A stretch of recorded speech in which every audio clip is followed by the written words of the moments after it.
Hello students, चला आता नवीन topic कडे जाऊ आपण. आपल्या या आधीच्या लेक्चर मध्ये आपण kinetic energy of rotating body त्याचं एक्सप्रेशन फाइंड आउट केलं होतं. आता आज आपल्याला आजच्या लेक्चर मध्ये moment of inertia find out करायचा आहे युनिफॉर्म सर्क्युलर रिंग आणि युनिफॉर्म सर्क्युलर डिस्कचा. बघा, या आजच्या लेक्चर मध्ये जे आपण एक्सप्रेशन फाइंड आउट केलं kinetic energy of rotating body about an axis that is E rotational is equals to काय होतं की rotational is equals to half times I omega square. हे एक्सप्रेशन आपल्याला मिळालं. चला मग ठीक आहे, आजच्या टॉपिक कडे आपण जाऊ. बघा, आपल्याला फाइंड आउट करायचं आहे moment of inertia of uniform circular ring and uniform circular disc. सर्वात आधी आपण पाहू moment of inertia of uniform circular ring mi of ring. Ring सर्वांनी पाहिली आहे, तुम्हाला दाखवली होती मी रिंग. बघा, परत एकदा पहा. दिस इज द रिंग. हा काय आहे? रिंग आहे. या रिंगचा मोमेंट ऑफ इनर्शिया काय असेल? सर्वात आधी तर या रिंगला काय म्हटलं आपण? युनिफॉर्म सर्क्युलर रिंग म्हटलं. काय म्हटलं? Uniform circular ring. मग रिंगला तुम्ही युनिफॉर्म केव्हा म्हणसाल? तर the ring is said to be uniform if the ring is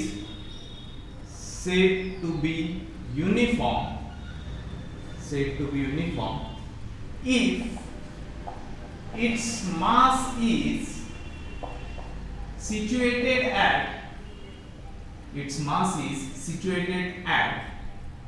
circumference of a circle.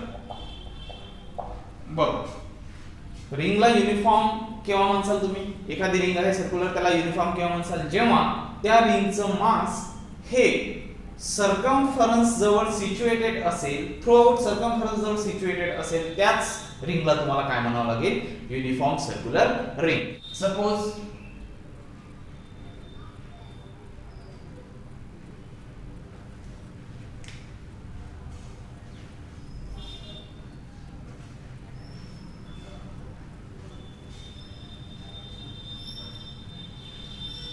this is the uniform circular ring in which its mass is situated at the circumference of this circular path. या circular पाथच्या circumference मध्ये काय झालं? याचं मास located आहे. याला म्हणू आपण ring.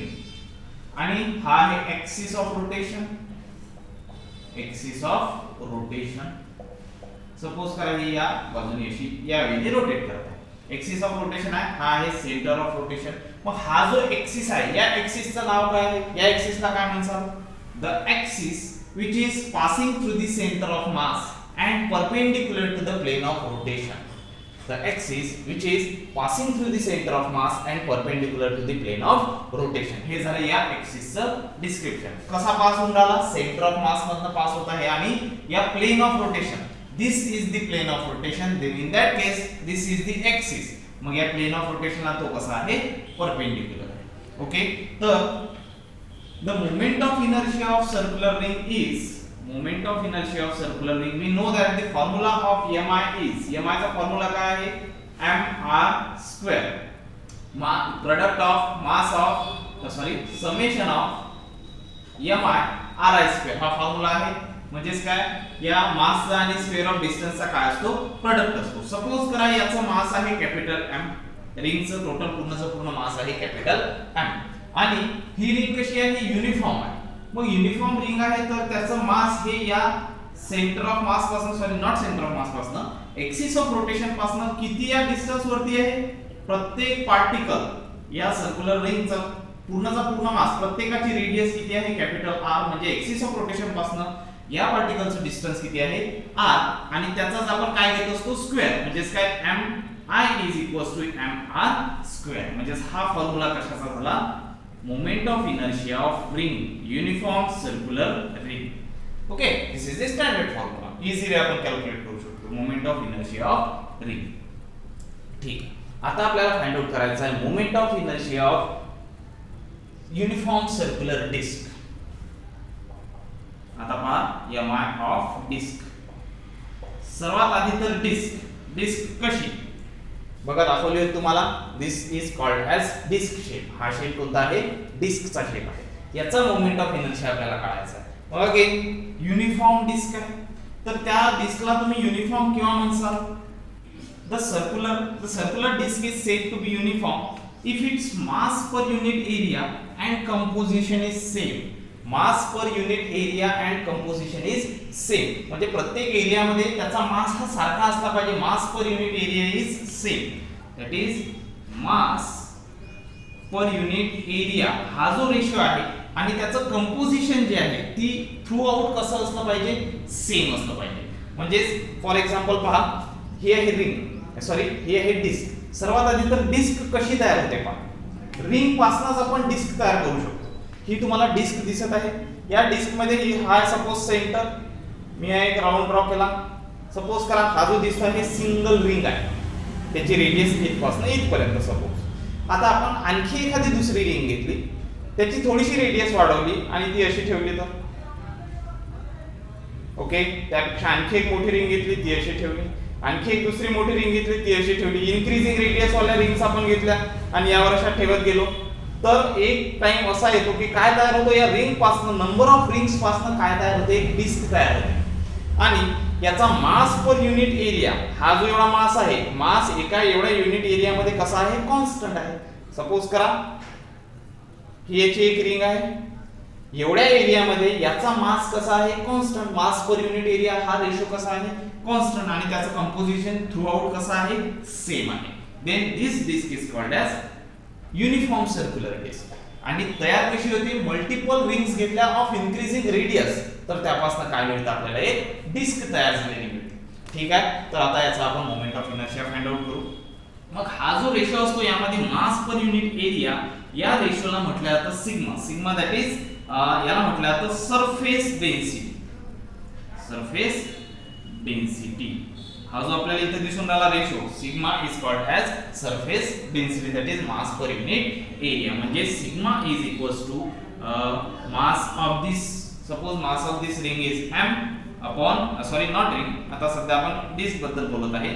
Mass of this disc is m per unit area. Area is pi r square. Suppose करा बघा इथे डायग्राम काढतो.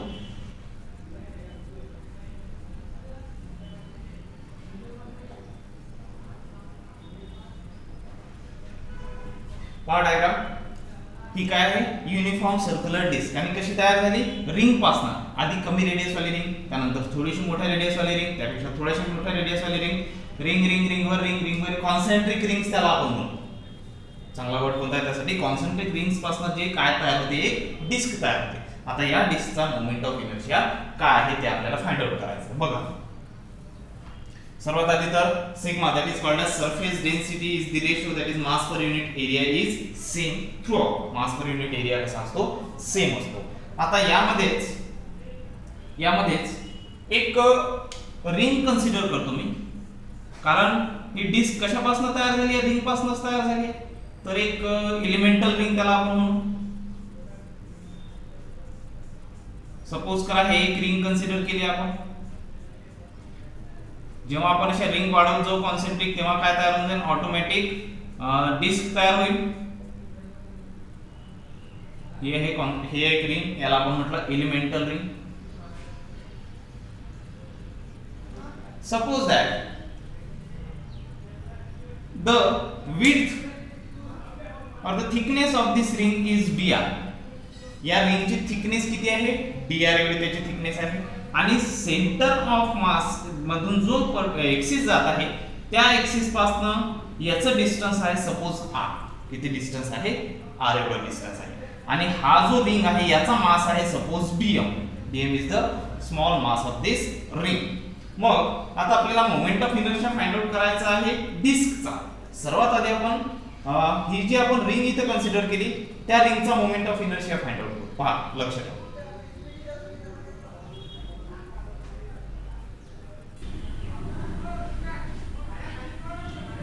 बघा सिंपल तुम्हाला या आतमधल्या रिंगचा मोमेंट ऑफ इनर्शिया काढायचा सांगितला, तो आपण काढू आणि नंतर त्याला इंटिग्रेट केल्यानंतर आपल्याला पूर्ण रिंगचा मोमेंट ऑफ इनर्शिया मिळेल. बघा या रिंगचा मोमेंट ऑफ इनर्शिया काय? सध्या आपण फॉर्म्युला बघितला. Moment of inertia of ring is suppose I ring, यामध्ये रिंग, ठीक आहे. याचा मोमेंट ऑफ इनर्शिया काय? काय is mass multiplied by r चा स्क्वेअर. याचा मास किती कन्सिडर केला आपण dm आणि डिस्टन्स किती आहे याचा या एक्सिस ऑफ रोटेशन पासून r कन्सिडर केला म्हणून त्याला काय म्हटलं आपण dm r square. Suppose this is equation number 1. This is the moment of inertia of this elemental ring.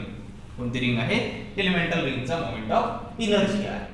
आता dm r square, इथं dm ची व्हॅल्यू जर का आपल्याला कॅल्क्युलेट करायची असली तर आपण काय कॅल्क्युलेट करू? dm is the mass of this ring आणि त्याची व्हॅल्यू कॅल्क्युलेट करायसाठी आपण काय करू? या रिंगचा सरफेस डेन्सिटी कॅल्क्युलेट करू. That is sigma is equals to mass per unit area. त्यामध्ये मास असतो आणि ती व्हॅल्यू तिथं पुट करू.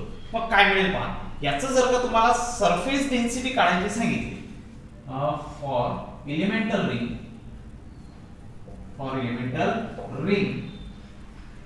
sigma is equals to sigma is the ratio of mass per unit area. Mass of this elemental ring is dm and area of this elemental ring. या elemental ring चा area किती आहे? तर एरियाचा जर का simple formula घेतला तर तो काय असतो? लेंथ इनटू ब्रेड्थ असतो. ओके, मग याचा एरिया किती? लेंथ. या रिंगची लेंथ किती असते आपल्याला माहिती आहे. एखादा जर का सर्क्युलर शेप असेल तर त्याची लेंथ किती असते? The length of this circular path is equal to the circumference of this circular path आणि तो किती असतो? 2 pi r. म्हणजेच लेंथ किती झाली? 2 pi r. आणि ब्रेड्थ म्हणजे त्याची थिकनेस. इथे आपण काय कन्सिडर केली आहे? Thickness is dr. ओके, म्हणजे तुम्हाला सिग्मा काय मिळेल? Sigma is equals to dm upon 2 pi r into dr. हा मिळाला सिग्मा. यावरून आपण बघा मास आहे इथं, याचीच व्हॅल्यू आपल्याला इथं पुट करायची आहे. Therefore we get dm is equals to sigma into 2 pi r into dr. This is equation number 2. मिळाला आपल्याला dm ची value. Now put the value of dm in equation 1. Put in equation 1. Equation 1 मध्ये put करा. Equation 1 मध्ये put केल्यानंतर काय मिळेल तुम्हाला? I for ring. हा जो दिसतोय तुम्हाला रिंग कोणत्या रिंगची आहे? एलिमेंटल रिंगची आहे. I for ring is equals to dm. dm च्या जागी sigma 2 pi r into dr into r square. म्हणजे काय मिळेल तुम्हाला? Sigma into 2 pi r into r square is r cube into dr. हे मिळाले तुम्हाला एलिमेंटल रिंगचा moment of inertia. Suppose this is the equation number 3. आता तुम्हाला फाइंड आउट करायचा आहे moment of inertia of disc. या डिस्कचा moment of inertia find out करायचा आहे तर इन्क्रीजिंग रेडियस वाला जर का कॉन्सेंट्रिक रिंग्स आपण त्यावर टाकल्या तर आपल्याला काय मिळते? डिस्क मिळते. आणि ते इन्क्रीजिंग रेडियस कुठपर्यंत वाढवू आपण? जास्तीत जास्त आपल्याला एका पर्टिक्युलर रेडियस पर्यंत, म्हणजे फ्रॉम 0 टू कॅपिटल R पर्यंतची रेडियस आपल्याला पाहिजे. म्हणजेच आपल्याला रिंगला इंटिग्रेट करावं लागेल. किती लिमिट पर्यंत? Up to the limit from 0 to capital R. कोणत्या लिमिट पर्यंत? 0 टू कॅपिटल R. म्हणजे या रिंगला मी आता इंटिग्रेट केलं from 0 to capital R ring, तर मला काय मिळेल? डिस्क मिळेल की ज्याची रेडियस किती असेल? कॅपिटल R असेल. ओके, ठीक. मग याला इंटिग्रेट करा. सिग्मा आणि 2 पाय कसा आहे? Constant. Therefore integration of r cube into dr limit from 0 to r. Easy आहे एकदम. आता याला समोर सॉल्व करा. हा याला इंटिग्रेट केल्यानंतर फ्रॉम 0 टू r जर का इंटिग्रेट केलं विथ रिस्पेक्ट टू रेडियस जर का इंटिग्रेट केलं तर काय मिळेल तुम्हाला? Moment of inertia of disc मिळेल. ही जी डिस्क आपण इथे कन्सिडर केली की ज्याचे रेडियस कॅपिटल R आहे is equals to sigma into 2 pi into r cube चं इंटिग्रेशन काय आहे? पहा काय आहे? r power 4 upon 4 and limit from 0 to r. याला सॉल्व करा. काय मिळेल? Sigma into 2 pi upper limit minus lower limit. That is applying limit. Limit कशी अप्लाय करतो आपण? Upper limit minus lower limit. Upper limit किती आहे? r. म्हणजे काय म्हणजे r power 4 upon 4 minus lower limit किती आहे? 0. म्हणजे 0 पॉवर 4 0. हे पूर्ण टर्म काय म्हणजे 0 म्हणजे. मग इथं काय मिळेल तुम्हाला आता? I for disc. ओके, डिस्कचा I मिळाला. मग हा काय? Sigma. Sigma is the surface density. मग इथं सिग्मा सरफेस डेन्सिटी ही कोणाची घ्यावी लागेल आपल्याला? डिस्कची, की जे किती असते? Sigma is equals to mass per unit area, that is mass per unit area is the ratio, याला सिग्मा म्हणतो आपण, की ज्याची रेडियस किती आहे कॅपिटल आर. म्हणजे ही व्हॅल्यू तुम्हाला इथं पुट करावी लागेल. काय मिळेल? Capital M upon pi r square into 2 pi into in bracket r power 4 upon 4. मिळालं हे इक्वेशन.